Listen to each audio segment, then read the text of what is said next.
Hello everyone, welcome to Adult Coaching and my name is Krishnakant Singh Mundela. Macro economics all about money Hindi के part 8 में आप लोगों का हार्दिक स्वागत है।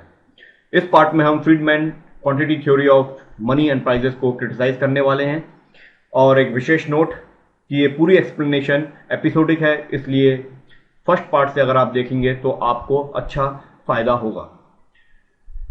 फ्रीडमैन की quantity theory of money and prices को क्रिटिसाइज करने से पहले मैं आपको थोड़ा फ्लैशबैक में ले जाना चाहता हूं, जहां पर हमने कीन्स और क्लासिकल थ्योरीज पर डिस्कशन किया था। क्लासिकल वर्सेस कीन्स का मैंने एक बहुत अच्छी प्लेलिस्ट बनाई है, उसको देखिएगा। क्लासिकल्स ये कहते थे कि मनी की डिमांड अपने आप पैदा हो जाती है और उस डिमांड से फिर सप्लाई पैदा हो जाती है, और कीन्स बोलते थे नहीं, मनी एक तरीके का इनकम और एक्सपेंडिचर है। यानी यहां पर डिमांड और सप्लाई लिया गया मनी को, और यहां पर मनी इनकम और एक्सपेंडिचर के रूप में ली गई।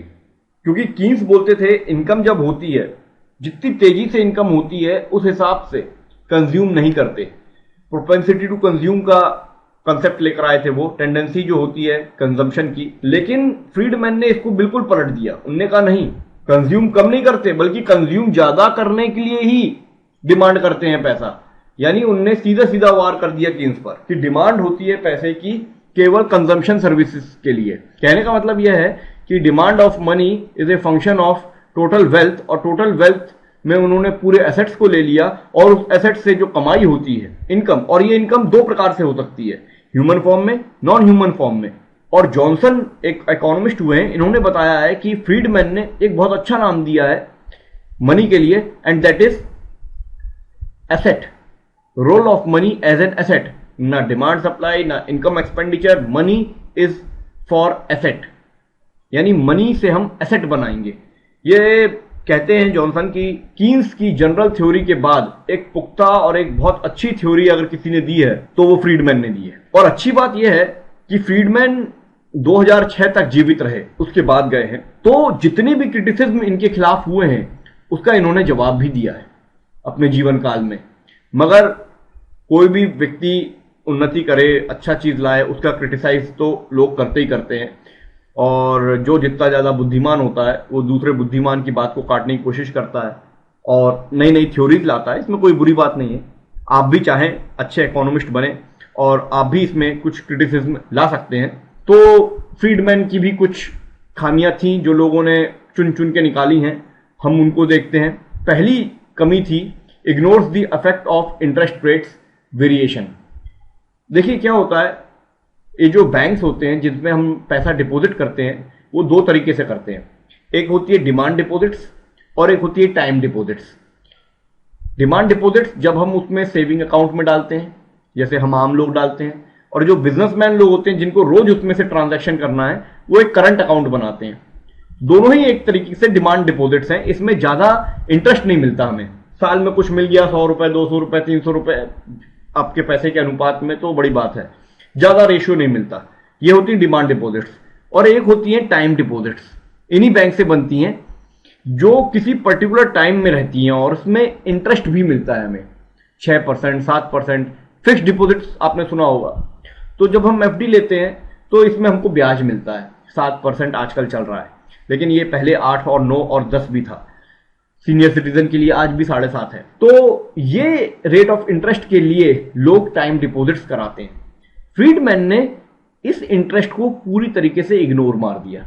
उन्होंने कहा कि डिमांड डिपॉजिट इतनी ज्यादा होती हैं टाइम डिपॉजिट्स के कंपैरिजन में कि हम टाइम डिपॉजिट्स को इग्नोर कर सकते हैं। और उन्होंने इस बात को बिल्कुल भी हाईलाइट नहीं किया कि जब ब्याज दर बढ़ जाती हैं तो लोग डिमांड की जगह टाइम डिपॉजिट्स पर निर्भर हो जाते हैं। वो लोग डिमांड डिपॉजिट्स पर उतना ध्यान नहीं देते और इसमें शिफ्ट हो जाते हैं। उस समय ये ब्याज दर बहुत ज्यादा देनी पड़ती है गवर्नमेंट को, क्योंकि इसमें बहुत सारे डिपॉजिट्स आ जाते हैं। उस समय के लिए फ्रीडमैन के पास कोई आंसर नहीं था। ये एक क्रिटिसिज्म है। सेकंड है money is not a luxury good. जैसा कि फ्रीडमैन ने कहा है कि मनी एक लग्जरी का रूप है। इस मनी को इसलिए लिया जाता है क्योंकि हम बैंक में रखते क्यों हैं, बैंक में पैसा जमा किया और कई लोग इसको बड़े बड़े समय के लिए रख लेते हैं ताकि उस समय के बाद हमको ब्याज मिलेगा। लेकिन ये पैसा हम चाहते क्यों हैं? ताकि हम इस पैसे का उपयोग कर सकें लग्जरी के लिए। और फ्रीडमैन ने कहा है कि लोग इनकम से ज्यादा डिमांड करते हैं पैसे की, उनकी भूख बढ़ जाती है। लेकिन उस समय फ्रीडमैन ने ये बात इसलिए कही थी क्योंकि उन्होंने ये अमेरिका के संदर्भ में कहा था। एक्चुअली क्या है, अमेरिका में लोग बाग Monday, Tuesday, Wednesday, Thursday, Friday खूब पैसा कमाते हैं, सैटरडे संडे खूब उड़ाते हैं, इतना उड़ाते हैं कि उन पर कर्जा चढ़ जाता है, क्रेडिट, वो क्रेडिट कार्ड यूज करते हैं। और उसके बाद जब कर्जा चढ़ जाता है तो मंडे, ट्यूसडे, वेडनेसडे इसलिए काम करते हैं कि वो कर्जा उतार सके। थर्सडे फ्राइडे फिर जो कमाते हैं उसे सैटरडे संडे फिर उड़ा देते हैं, और इतना उड़ा देते हैं कि फिर से क्रेडिट हो जाता है। इसको देखते हुए उन्होंने कहा था कि मनी जो है वो तो लग्जरी गुड है, लेकिन ऐसा नहीं है, क्योंकि इंग्लैंड में ऐसा नहीं होता। इंग्लैंड में लोग पैसा सेव करते हैं और उसे उड़ाते नहीं है, और इंडिया में तो बिल्कुल भी नहीं होता।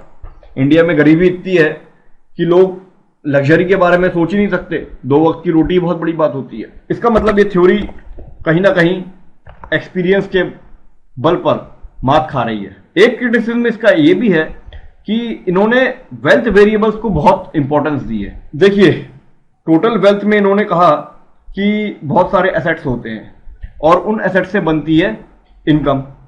ओके, यहां तक तो आपने ठीक बताया। लेकिन ये जो टोटल वेल्थ है ये तो अभी आप इकट्ठा कर रहे हैं, और ये जो इनकम है ये आपको कब मिलेगी?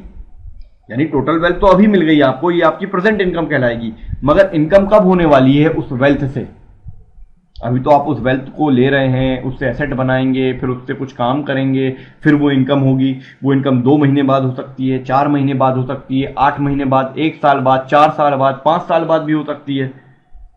यानी वो इनकम फ्यूचर इनकम है, और आपने उस इनकम के बल पर ये थ्योरी बनाई है। आपने सारा फोकस टोटल वेल्थ को दे दिया है, और इस इनकम के बारे में आपने कोई एक्सप्लेनेशन नहीं दिया जो फ्यूचर में होने वाली है, कब होगी यही नहीं बताया। तो ये बहुत बड़ा क्रिटिसिज्म है। इसके बाद money supply is not exogenous. ये क्या है? एक होता है एंडोजेनस, एक होता है एक्सोजेनस। एंडोजेनस मतलब जब अंदर वाली चीजों का फर्क पड़े, और एक्सोजेनस मतलब जब बाहर की चीजों का फर्क पड़े। तो उनका कहना यह था, फ्रीडमैन का, कि मनी सप्लाई बाहर की चीजों से ज्यादा फर्क पड़ता है। जो मॉनेटरी अथॉरिटीज होती हैं वो मनी सप्लाई में चेंजेस लाती हैं। लेकिन अब इसको बहुत ध्यान से समझिएगा। एक बैंक है, वो बैंक लोन देता है, लेंडिंग करता है, लेकिन वो कितना लोन दे सकता है डिपेंड करेगा कि वो कितना रिजर्व बड़े बैंक में रखता है, आरबीआई या फेडरल रिजर्व अमेरिका का। तो जितना वो रिजर्व रखेगा उसी के रेशियो में वो पैसा लोन दे सकता है। मगर ये जो रिजर्व है ये उसका कॉन्ट्रैक्ट और एक्सपेंड होता रहता है, यानी ये बढ़ता घटता रहता है। क्यों? क्योंकि इस पर इन सब चीजों का असर होता है। Deposits and withdrawals of currency bye non bank financial intermediaries. जो नॉन बैंकिंग फाइनेंशियल इंटरमीडियरीज हैं, जो बैंक नहीं हैं और बड़ी बड़ी संस्थाएं हैं, वो जब डिपॉजिट्स करती हैं और विड्रॉ करती हैं अपनी करेंसी का, तो इस रिजर्व पे बहुत गहरा असर पड़ता है। जब कमर्शियल बैंक कर्जा लेते हैं फेडरल रिजर्व से या आरबीआई से, तब इस रिजर्व पर बहुत बड़ा फर्क पड़ता है। जब विदेश का पैसा आता है या विदेश में चला जाता है बैंक से, तब इस रिजर्व पे बहुत बड़ा फर्क पड़ता है। और जब बड़ा बैंक यानी आरबीआई या फेडरल रिजर्व परचेज करता है या सेल करता है सिक्योरिटीज को, तब इस रिजर्व पे बहुत गहरा असर पड़ता है। ये कॉन्ट्रैक्ट होता है, एक्सपैंड होता है। मगर ये जो 3 हैं शुरू के, ये तीनों पॉइंट्स एंडोजेनस है और केवल एक है एक्सोजेनस। और यहां पर क्या हो रहा है? इन्होंने बताया मनी बाहर के ही अथॉरिटीज से सप्लाई में फर्क लाता है, जबकि अंदर के 3 और हैं जिसकी वजह से मनी के सप्लाई में बहुत गहरा असर होता है। इसको वो इग्नोर कर गए। नेक्स्ट है ignores the effect of other variables on money supply. देखिए, मनी सप्लाई जो होती है, जैसा कि फ्रीडमैन ने कहा है कि क्वांटिटी थ्योरी जो है वो डिमांड थ्योरी है मनी की, ऑल राइट। और ये demand not for output, not for money income and not for price level. ये क्यों थी? ये डिमांड थी बिकॉज ऑफ कंजम्पशन सर्विसेज। यहां तक की कहानी हमको पता थी। लेकिन money supply is a function of output, money income and prices. Money supply पर इन तीनों का असर होता है, आउटपुट का भी, मनी इनकम का भी और प्राइजेस का भी, और आपने इन तीनों को ही अलग कर दिया। तो आपने इग्नोर कर दिया उन वेरिएबल्स को जिसकी वजह से मनी सप्लाई चेंज होती है। ये एक बहुत बड़ी मिस्टेक की थी फ्रीडमैन की थ्योरी ने। Does not consider time factors. ये क्या है? टाइम फैक्टर्स का मतलब यहां यह है कि जब आपके पास वेल्थ है और आपने उस वेल्थ को 5 एसेट में लगा दिया है, 6 एसेट्स में लगा दिया है, मान लीजिए एक एसेट से आपको रिटर्न कम मिल रहा है और उस एसेट को आप अलग करना चाहते हैं और उसका पैसा आप शिफ्ट करना चाहते हैं दूसरे एसेट में, तो इसमें कितना समय लगेगा? आप किस एसेट में लगाएंगे वो पैसा, इसके बारे में, इस एडजस्टमेंट की टाइमिंग के बारे में या स्पीड ऑफ एडजस्टमेंट के बारे में फ्रीडमैन ने कुछ भी नहीं बताया। उन्होंने टाइम फैक्टर को कंसीडर ही नहीं किया इस मामले में। कितनी जल्दी कोई शिफ्ट करेगा? एक अगर मान लीजिए कि उसको शेयर्स में घाटा होने लगा है, इक्विटीज से उसने अपना सारा पैसा निकाल लिया, अब वो बॉन्ड्स में डालना चाहता है, तो ये कितनी जल्दी डालेगा? तुरंत डाल देगा या पहले स्टडी करेगा? 1 महीना, 2 महीना, 4 महीना, 10 महीना, कब करेगा? इसके बारे में कोई मेंशन नहीं किया। इसके बाद confusion of stock and flow concept. देखिए, एक होती है लैग्ड इनकम। वो क्या होती है? जैसे मान लो इनकम हुई और उसको कंज्यूम किया गया, ओके, मगर ये जो कंजम्पशन हुआ है ये कब का हुआ है? मतलब इसने कौन सी इनकम को कंज्यूम किया है? आपको सैलरी मिली और आप मार्केट चले गए कुछ खरीदने के लिए, क्या आप उसी सैलरी को खर्च कर रहे हो या पिछले महीने का जो बचा कुचा था उसको खर्च कर रहे हो कि चलो अब सैलरी आ गई है, अब जो बचा के रखा हुआ था उसको खर्च कर देते हैं? यानी पहले का पैसा आप खर्च करते हो, चाहे वो 2 महीने पहले हो, 4 महीने पहले हो, 1 साल पहले हो या 5 साल पहले का हो। आज कार आई है घर में 4 लाख की, तो वो कब का पैसा है? कौन सी इनकम का पैसा है? ये बताना तो बहुत मुश्किल है। और ये जो परमानेंट इनकम के बारे में बताया है फ्रीडमैन ने, वो तो अभी की इनकम है, और जो एवरेज आने वाले हैं उसके बारे में बताया है। लैग्ड इनकम के बारे में तो कुछ बताया ही नहीं, क्योंकि ये इनकम 2 महीने पुरानी भी हो सकती है और कंजम्पशन अभी करना है। तो इसके बारे में, लैग टाइम के बारे में उन्होंने नहीं बताया कि कितना पैसा कब तक स्टॉक में रखना है और कब उसे फ्लो करना है। तो बड़ा कंफ्यूजन है इसमें कि स्टॉक में कब तक रखना है और फिर उसे फ्लो में लाना है, यानी कंजम्पशन में लाना है, वो कब लाना है, कौन सा पैसा लाना है। तो इसके बारे में कोई क्लियरिटी नहीं दी। ये एक बहुत बड़ी खामी थी इसमें। इसके बाद एक था अनवारंटेड एग्रेशन। ये क्या है? देखिए, मनी की डिमांड को जो इक्वेशन दिया है फ्रीडमैन ने, वो कहा है कि फंक्शन है प्राइजेस का, बॉन्ड्स का, बॉन्ड्स में जो रिटर्न होता है आरबी वो है, इक्विटीज के रिटर्न का, और रियल एसेट्स का जो रेट ऑफ रिटर्न है उसमें, और ये ह्यूमन नॉन ह्यूमन फैक्टर्स का, इनकम का, और ये जो टेस्ट एंड प्रेफरेंसेस हैं एम वो है। अब इन असेट्स को, इन सारी संपत्तियों को उन्होंने फाइनली डिस्क्राइब नहीं किया। क्यों? क्योंकि इसके अंदर भी लॉन्ग टर्म और शॉर्ट टर्म होता है। बॉन्ड्स लंबे समय के लिए रखे जाते हैं, इक्विटीज शॉर्ट टर्म भी होती हैं, इंट्राडे भी होती हैं और डेरिवेटिव्स भी होती हैं। तो किसकी बात कर रहे हो आप? आप अगर इनकम की बात करो तो वो तो अभी हो रही है, ओके, ये तो शॉर्ट टर्म हुई। और अगर आप ह्यूमन और नॉन ह्यूमन फैक्टर्स की बात करो तो ह्यूमन फैक्टर भी आपको भविष्य में तो नहीं देगा, कुछ अभी दे रहा है। ये शॉर्ट टर्म वाले हैं, ये लॉन्ग टर्म वाले हैं, तो इनके बीच में डिफरेंसेस क्यों नहीं किया आपने? तो प्रॉब्लम ऑफ एग्रीगेशन वहां पैदा होती है जब पैसे की जो हम डिमांड कर रहे हैं वो डिपेंड करती है उन वेरिएबल्स पर जिनके बीच में पैसे का डिस्ट्रीब्यूशन करना बहुत मुश्किल है।